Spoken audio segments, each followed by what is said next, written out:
At the end of the day, the most successful strategies are the ones that you consistently implement. And if every time a Roth conversion comes up, you have this pit in your stomach and you wish that it would just go away, then maybe this isn't the right strategy for you. Welcome to the Stay Wealthy Podcast. I'm your host, Taylor Schulte, and today I'm talking about Roth conversions. But instead of talking about why they're so great and why you should rush out to implement them, I'm leaning on one of the sharpest CPAs that I know, Jarvis, to help us talk through the 5 reasons why you might not do them. Because while Roth conversions can make a giant dent in your retirement tax bill, there are some important, often overlooked things that might make you pause. And taking those things into consideration can be a good place to start when considering this tax strategy. So if you're ready to learn why you might take a pass on Roth conversions, today's episode is for you. For the links and resources mentioned today, just head over to youstaywealthy.com/145. Let's start with the basics. So in plain English, what is a Roth conversion and why is this strategy so popular with those that are in retirement or even getting close to retirement? A Roth conversion is moving money from pre-tax to after-tax is usually the simplest way to think about it. Most people are more familiar with what we like to call traditional IRA, which is I got to put money in an account before I paid taxes on it. But the IRS is only so patient. And so eventually they're going to come back and say, why don't you go ahead and give us some piece of that pie so that we can have our share? Roth, on the other hand, once dollars are in a Roth account, they're after tax. The money you put in, as well as any growth, stays tax-free. And so I think that's what's so exciting about it and why it gets so many headlines is it's one of the few opportunities that any of us have to generate truly tax-free income.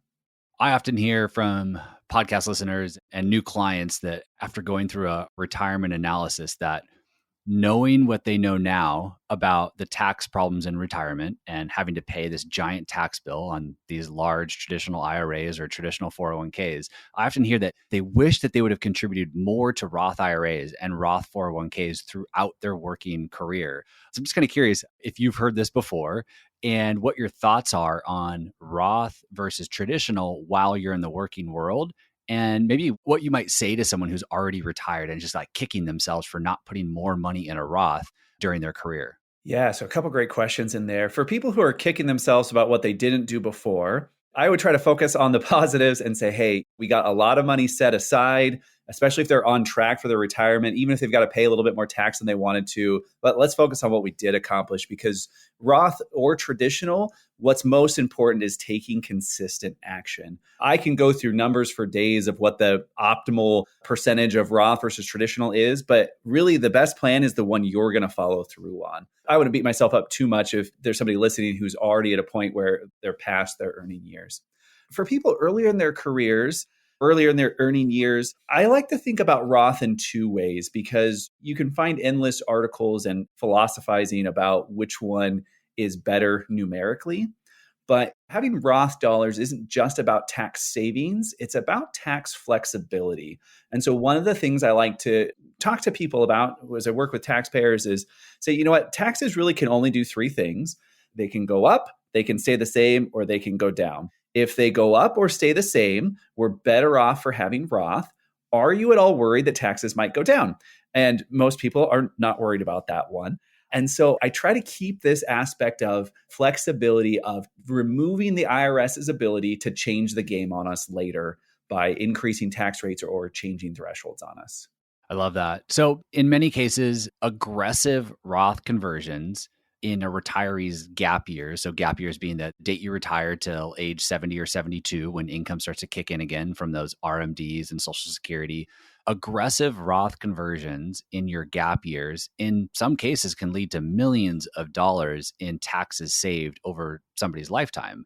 You gave us a nice little simple breakdown of what a Roth conversion is. And by doing this appropriately over a period of time during the right time can result in some large savings. They can be really powerful tax planning tools, but as you've previously highlighted, they're not a universal solution for everyone. In fact, there are some really good reasons, 5 to be exact, why you might not do a Roth conversion. And that's really what I want to talk through today for the rest of this conversation. Let's start with number one, which you highlighted, which is shadow taxes. Shadow taxes being one of the reasons why you might not do a Roth conversion in 2022. So if you wouldn't mind, maybe share what is a shadow tax and why might this stop someone from doing a Roth conversion this year? So the reason I led with shadow taxes, as I talk about reasons that maybe you shouldn't do a Roth conversion, is that Roth captures a lot of headlines, like we've talked about, because this idea of having tax-free money is really exciting. So it's really easy to write these almost clickbaity articles about, hey, do Roth conversions because you're in this tax bracket and later you might be in this tax bracket. And so we should go ahead and pay the taxes now, which that is certainly part of the consideration. But what gets missed is things outside of just our income tax rate. Because when we look at our taxes, there's certain line items on our tax return that have other impacts beyond just, am I in the 22% bracket or the 24% bracket? A big one here is Medicare premiums, we like to call IRMA, that the IRS uses your tax return to say, hey, are you in an income bracket where you are going to have to pay a higher premium for Medicare? And unlike our tax rate system, where each dollar gets applied a certain tax rate, and so it's this progressive sliding scale, for Medicare, it's these cliff brackets that if you get $1 into the next bracket, you have to pay that full extra premium. And so this can get missed in this evaluation. And so we get to the end of the year and suddenly we're paying a lot more, not directly in income tax, but we have a lot more expenses than we expected because we tripped some of these other shadow taxes. And nobody likes surprises with their No. tax bill or with extra insurance premiums. But to be fair, in some cases, it could make sense to pay an extra few $1,000s, let's say in shadow taxes, to potentially save hundreds of thousands of dollars in the future by doing Roth conversions, which is why we want to be really careful about looking at tax planning in a vacuum and just looking at what the impact is in one single year, which is a trap that I think many people, and including some CPAs, kind of fall into. So any thoughts on, sure, it might send you over one of these cliffs and you might have a higher Medicare premium this year or for a few years, but by doing that, you might be able to save a lot more money over your lifetime. Yeah, I really like the analogy, or I guess the saying of, let's not let the tax tail wag our financial decision dog, or however you want to phrase that. Taxes are an important passenger on the bus when we're making financial decisions, but they are never the driver. And that's true as we go through all 5 of these reasons of maybe why not to do a Roth conversion. These aren't automatic, absolutely don't do it. It's things we need to make sure we consider. And Medicare premiums or any other shadow tax definitely fits in that. Let's go in with clear expectations and making a really informed decision. And there are going to be times where we say, you know what, it's still worth it to make that Roth conversion, even though we're going to push ourselves into a higher premium.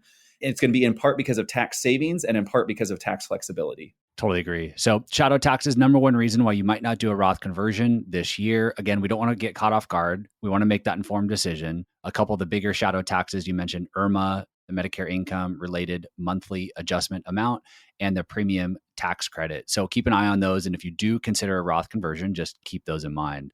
Number 2 is there is no undo button. So talk to us about the permanent nature of a Roth conversion and why that might make someone pause.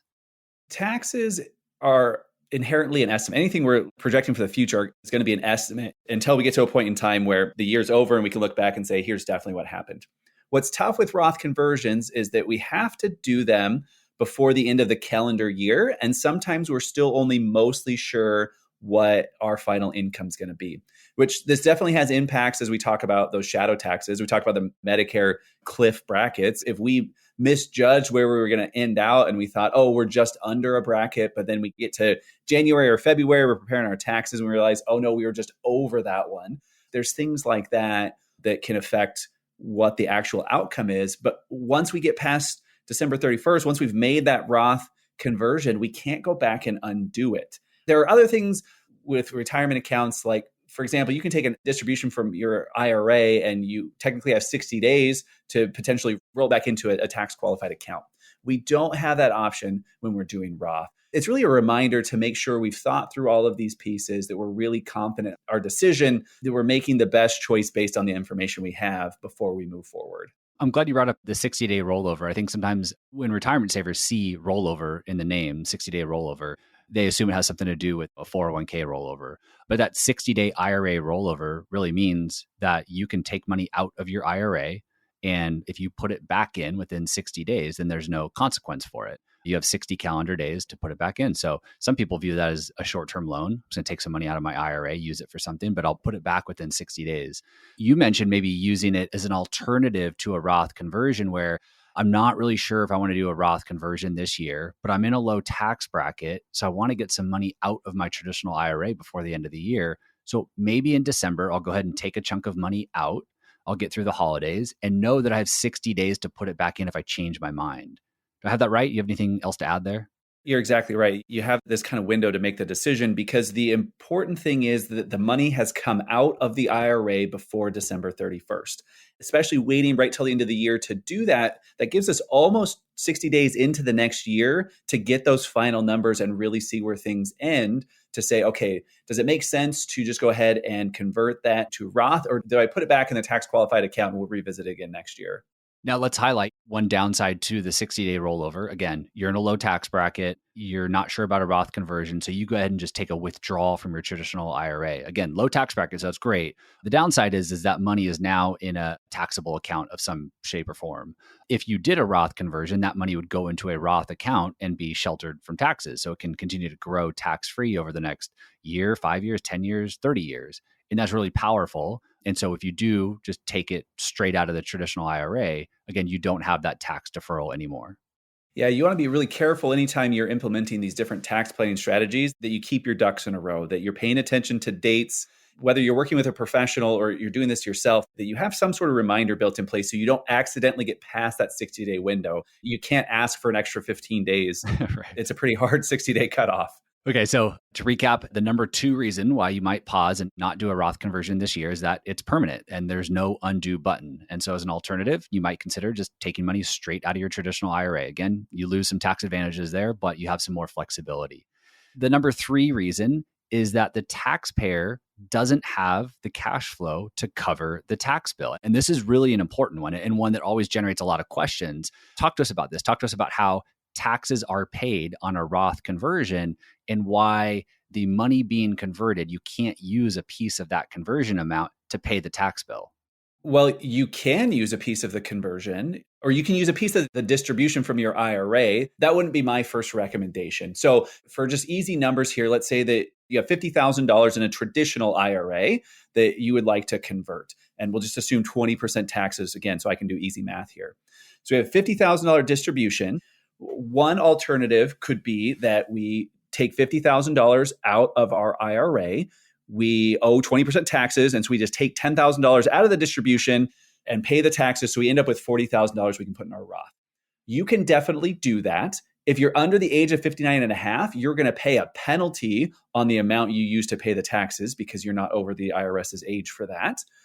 But really the important part here is that you only end up with $40,000 in your Roth account, only $40,000 that can grow tax-free. If instead you can pay the taxes out of some other taxable account, out of your bank account, out of taxable investments, something that you've already paid taxes on, now we can, instead of only ending up with $40,000 in the Roth account, we pay the $10,000 in taxes from another source, and we end up with the full $50,000 in the Roth. And now we've got more in this bucket of tax-free growth. That's a better way to frame it. I guess, I look at it from the angle of the first step in a Roth conversion analysis is to determine what the opportunity is. So if the opportunity this year is a $50,000 Roth conversion, well, you wouldn't want to pay the taxes from that conversion amount because it's going to reduce the amount that you end up converting. So in your example, the opportunity was $50,000, but you only ended up with $40,000 because you had to use some of it to pay the tax bill.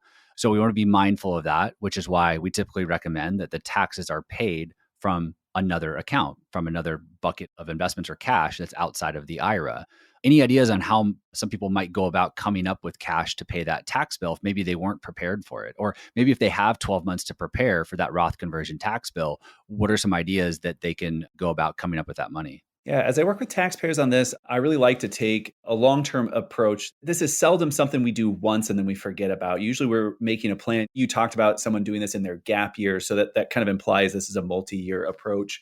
And so if we're planning ahead for this, there's a lot of different things we can do. If we are still working, we can go ahead and increase our withholdings from our earnings to go ahead and set some of that aside to cover that increased expected tax bill. This can come out of savings or other investment accounts. The further ahead we plan, the easier it's going to be to fit this into whatever our cash flow needs are. Similar to these other reasons we've talked about to potentially not do a Roth conversion, for me, this isn't an automatic deal breaker of if you have to pay the taxes out of the distribution, then under no circumstances should you do it.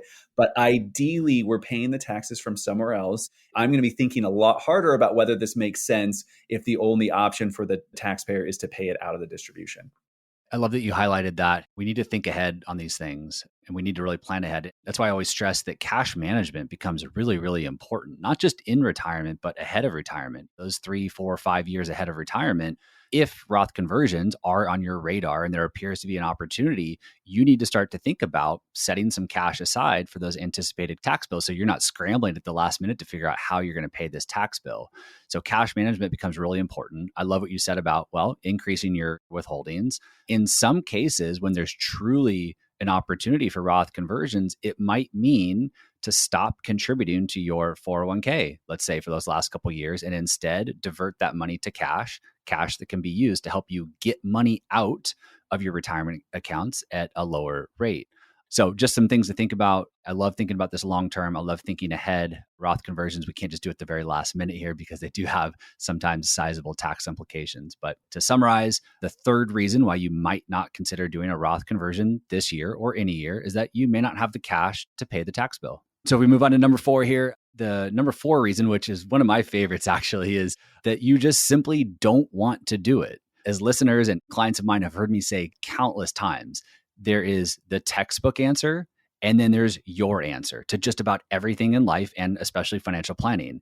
And I always say that as long as your answer doesn't put your retirement in jeopardy, I'm here to support it. So talk us through your thoughts here on why just not wanting to do a Roth conversion is maybe a good reason to skip it and what could be maybe a lucrative tax planning strategy. I mean, you're spot on with how you work with clients on it. I love that approach. The reason I always include this is because, again, we've mentioned it, but there's lots of really catchy headlines around Roth. And so sometimes people can feel pressured into it. At times, even if you work with a financial professional, you might feel like this is something that's being pushed on you. At the end of the day, the most successful strategies are the ones that you consistently implement. And if every time a Roth conversion comes up, you have this pit in your stomach and you wish that it would just go away, then maybe this isn't the right strategy for you. I like how you phrase that of as long as it's not going to hurt your overall retirement plan. If I'm working with somebody and they're just right on the edge of being comfortable in retirement and this is going to make a huge difference, I might come back to this conversation more often. But if a taxpayer is in good shape and they're just for whatever reason, sometimes I run into taxpayers who just are adamant that I'm not going to pay taxes any sooner than I have to. It's almost this like moral belief on their part. They're going to just delay taxes as long as they can. Great. As long as they're on track for retirement, that's not a hill I'm going to die on. I love what you said too. One of the pushbacks we get sometimes when we show the opportunity for a Roth conversion, sometimes the client thinks that we're suggesting that they have to do that full amount. And so I always stress them and say, look, like our job is to just show you the opportunity. Now let's have a conversation. Although you might be able to do a $100,000 Roth conversion and there's a clear opportunity for it, it doesn't mean you have to do it. Maybe you decide to only do $50,000 Roth conversion this year, or maybe you decide not to do one at all. So I think it's important to highlight just because that opportunity exists doesn't mean you have to pursue 100% of it. Yeah, I completely agree. Any other thoughts on those taxpayers that just don't want to do Roth conversions or any other exercises that they might go through mentally or with their financial planner or even with their spouse as they think through like, do we really want to do this or not?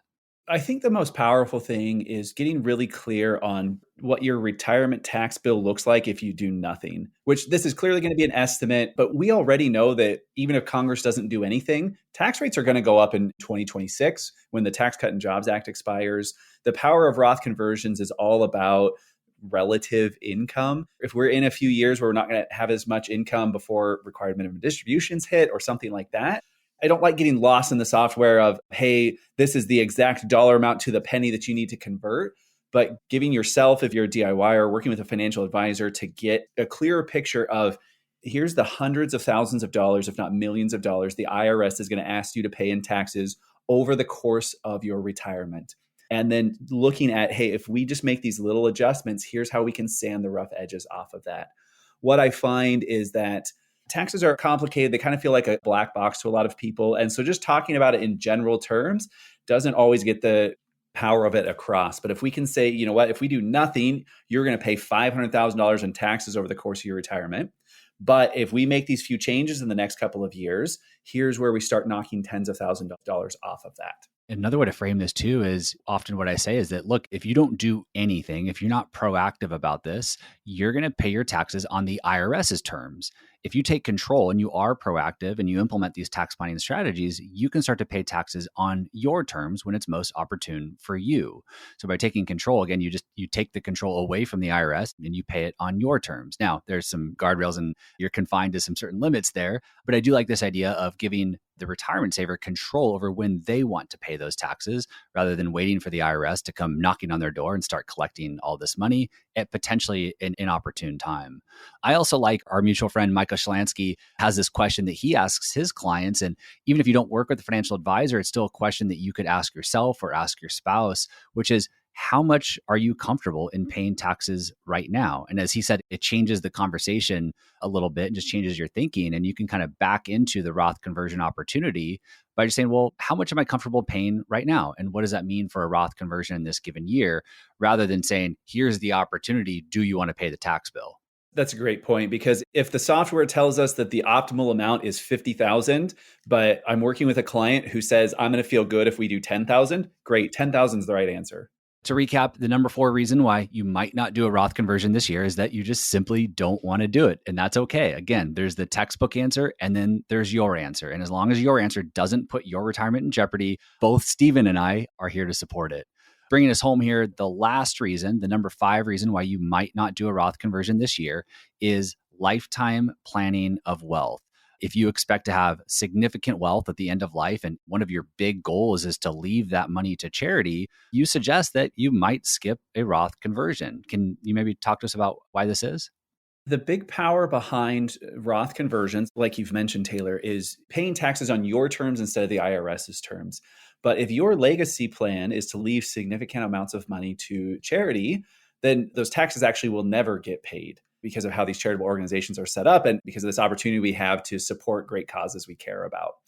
And so, again, we don't want to get lost in the headlines of, hey, Roth conversion is the only way to have tax planning. It's a great tool, but there's going to be situations where it doesn't fit. And if you're in that situation where you expect to have a lot of wealth at the end of your life and you're going to leave it to charitable organizations, well, then let's just kind of be a little bit more patient and say, can we just avoid paying that tax altogether because of what we're going to leave to charity? Another way to think about it too is that by not doing the Roth conversion, if that is your goal, you're able to essentially give more money to those organizations. So by pursuing those Roth conversions and you paying the tax bill and taking the tax hit, you may lessen the impact that your donations make and that the amount of money that those organizations receive. So you can think about it from that end as well. Definitely. All right. So those are the 5 reasons why you might not do a Roth conversion this year. Again, to recap, number 1 is shadow taxes. Number 2 is that it's permanent. There's no undo button. Number 3 is that you might not have the cash flow or the cash saved to cover that tax bill. Number 4 is you just don't want to do it. One of my favorites. And number 5 is charitable giving is really important. And, you've got a lot of money at end of life, and that'd be the final reason not to consider it. Stephen, any final thoughts on Roth conversions? Any major pitfalls to watch out for, or anything that's often overlooked that listeners might take into consideration today?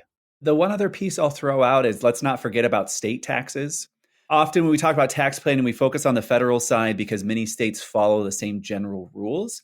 But especially if there's any chance you could move during retirement, whether from a high income state tax location to a low income state tax or vice versa, the power in this tool is that relative income. And so, especially if you work with a financial planner, make sure you're sharing what your goals, what your dreams are. There could be really important factors in either direction of do a Roth conversion or wait, depending on where you're earning your wealth versus where you are going to be spending it in retirement. So I think that's the only one we didn't really touch on. Yeah, great point. Thank you for sharing that. Well, Stephen, thank you very much for joining me today, sharing your expertise. Really quick before we let you go, where can people find you? How can they learn more about you? How can they consume more of the information that you're putting out there? Taylor, I really appreciate you letting me come on the podcast and all the good you're doing sharing this information with taxpayers. I have a consumer-facing podcast that I co-host with a great financial advisor, Benjamin Brandt. It's called the Retirement Tax Podcast. I'm also really active on LinkedIn. While I work a lot with financial advisors, all of my content really is going to be great, whether you're a DIY taxpayer yourself or you work with a financial advisor. You can follow me in either of those places. Awesome. And we'll link to everything in the show notes for everyone to find. Stephen, thanks again for joining me. Really appreciated the conversation today and hope to have you back on the show again soon. Yeah, thanks, Taylor. Happy tax planning. This podcast is for informational and entertainment purposes only and should not be relied upon as a basis for investment decisions. This podcast is not engaged in rendering legal, financial, or other professional services.